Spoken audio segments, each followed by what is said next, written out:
Good morning, Facebook and YouTube, because all of these get moved over to YouTube as well. Good morning, all my beautiful peeps of the world. I just ran into the office here thinking that I had an 11 o'clock appointment and then found out that I have a noon appointment. So I have an hour to spare, an hour to invest in sharing and in doing the other 1,000 things on my list of the day. Among them being Facebook Live, right? One must go on with the show and create conscious coffee. Although we're calling it conscious kombucha today because I already had coffee. I had coffee at 6 o'clock this morning. I was just too busy doing other things at 6 o'clock this morning than to get on a Facebook Live. You wouldn't have wanted to see my messy hair anyway. I'm better now. I took a shower and drinking some strawberry serenity GT's Budge.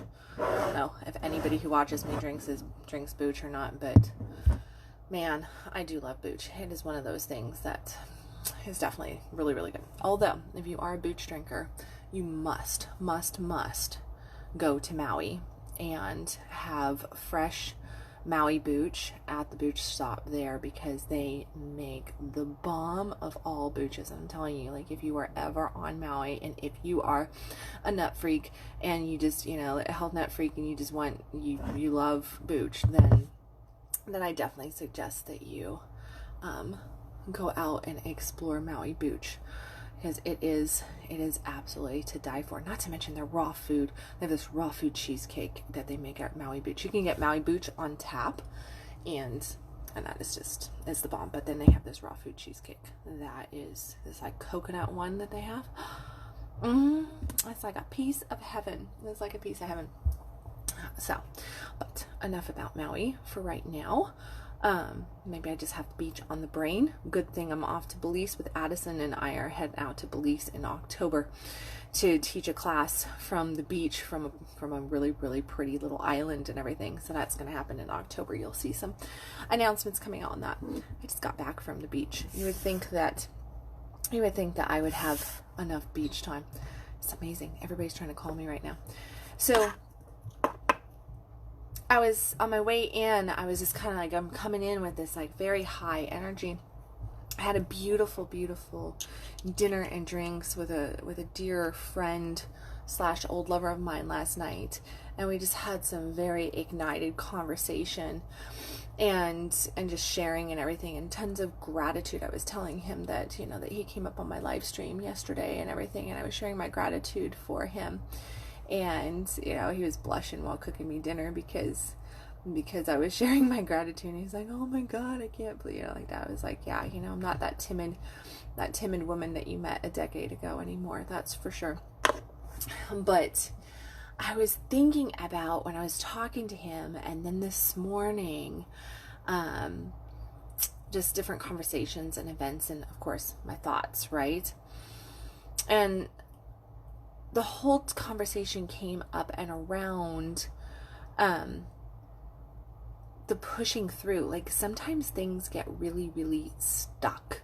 We get stuck in our energy. We get stuck in the creation of our dreams. We get stuck in the creation of just what we want to have happen. And we get into this nasty sticking point where nothing's moving. Absolutely nothing's moving. And it seems like we, like yesterday I wrote an article on that, like what sticks us is the not having what we're wanting. So we get so focused on what we want, but what we're actually focusing in on is the not having of what we want. And that causes us to stick. I was talking, we were talking about like sex, go figure, me and talking about sex. You would never anticipate that one, right? But I was just thinking back, like even a decade ago when I met my dear friend, and we came together as lovers originally. And we were both at a sticking point in our relationships and in our life. So we actually ended up having an affair together. And it was one of those where we just were in this sticky, nasty, not moving situation with our spouses at that time. and it was just, it was not good. We were both dying. So we came together and we connected in so many different ways. We made instantaneous connection and commitments to each other that we weren't, like, it wasn't just going to be a one-time thing. We really were wanting intimacy and friendship, somebody that we could get along with for a long period of time. Here we are a decade later and still clicking along and just the best of friends.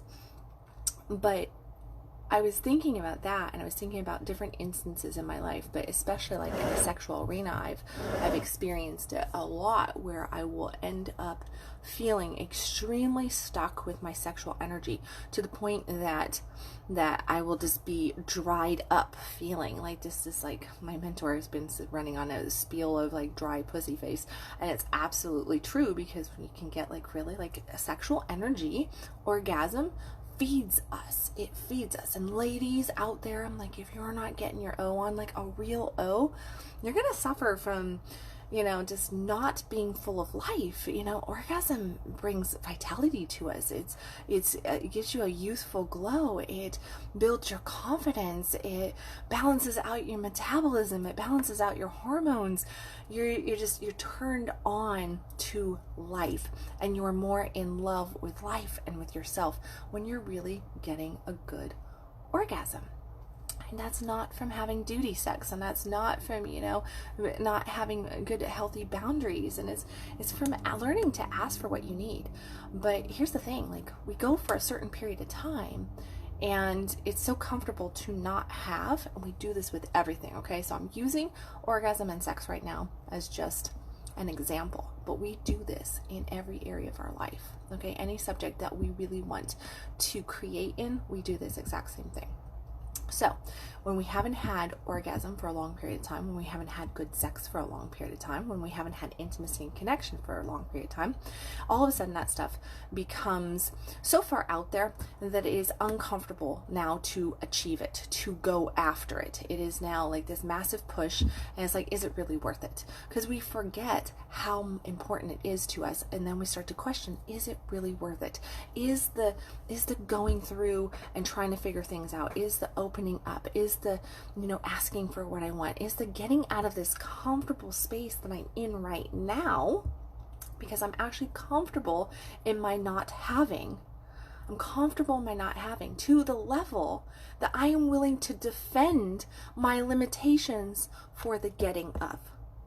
Did you catch that? I'm so comfortable in my not having that I'm now willing to defend my limitations for the not having. So I'm willing to actually create a good argument, a logical argument as to why I cannot have, all based on the fact that I'm so comfortable right here in the not having, that just seems like that's just too sketchy over there. That might require me to let go of some of my control issues. That might require me to do some things that I haven't been doing. That might require me to, change some of the things in my life that I know is not really good for me. Like really getting refocused, maybe, doing some internal work, maybe doing some physical, like exercise, different things like that. I mean, it's not typically big things. Maybe it's just like you need more hydration or something. It can be something small like that. It can change everything.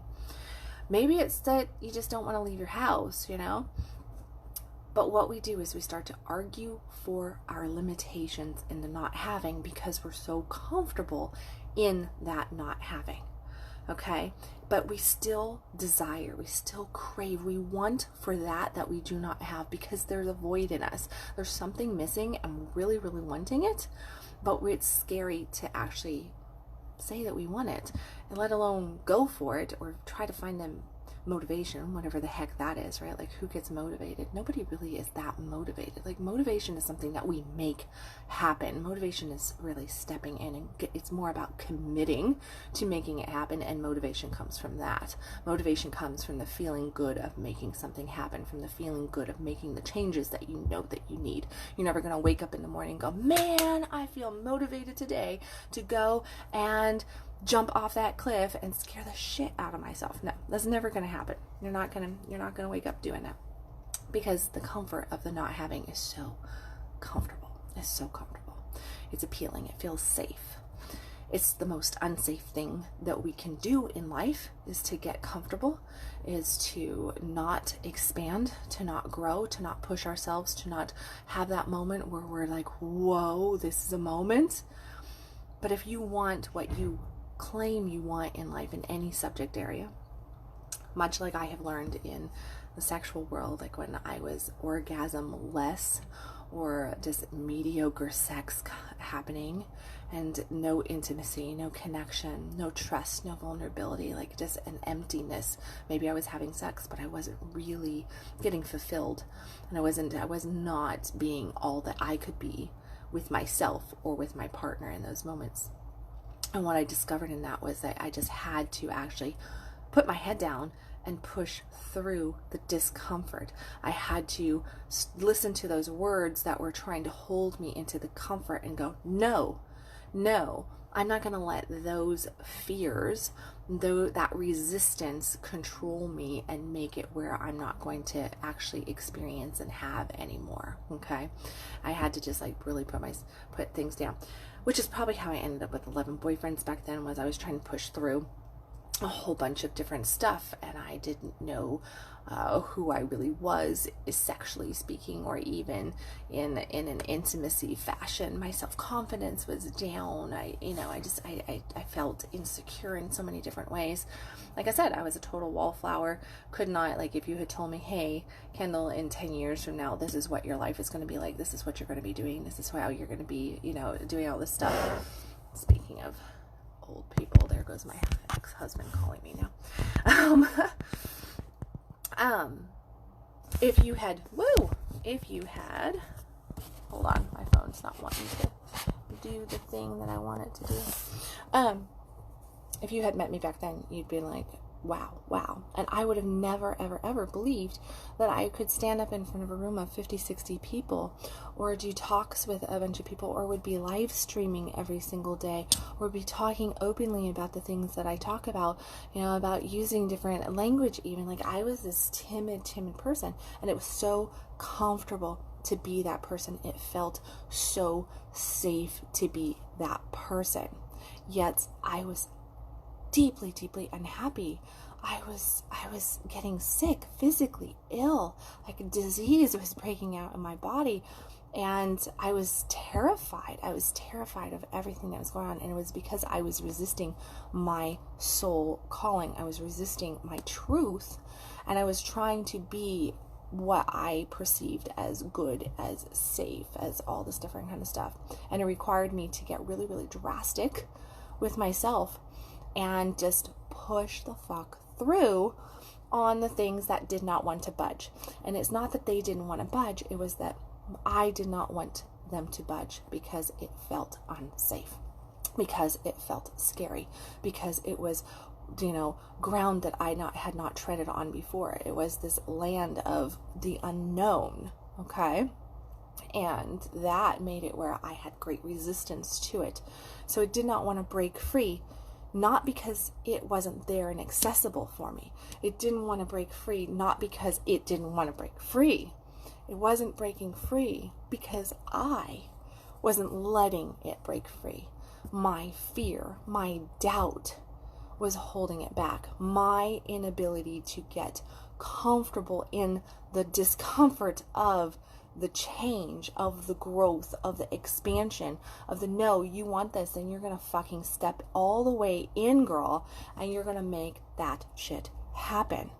And that's exactly what you have to do. If there is something that you just feel like it's just not happening, it's just not happening, it's just like, where the heck? And I have looked at this in every area of my life where I've had massive breakthroughs, and I've come up against these like hurdles, these massive walls, or like metal plated walls, right?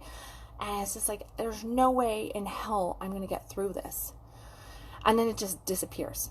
It just disappears as soon as I commit to making it happen. As soon as I commit to going, you know what, it's okay.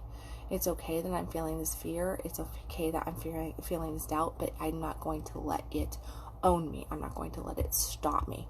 I'm going to just go, because deeper underneath that fear, underneath that doubt, is this massive pull from my soul going, no, this is the way. this is the way. So look at those areas of your life where you potentially might be holding back. Where are you resisting that pull? Where are you still allowing fear to control you, to manipulate you, to really keep you backed up in your world? Where are those blockages coming from? Your fear. And you are the creator of your fear. You are the allower of your fear. Just remember that. If it's not happening, it's not because of all these other things. It is because of these things right here. That fear, those negative thoughts, the doubt, that's what is stopping you from taking those steps forward.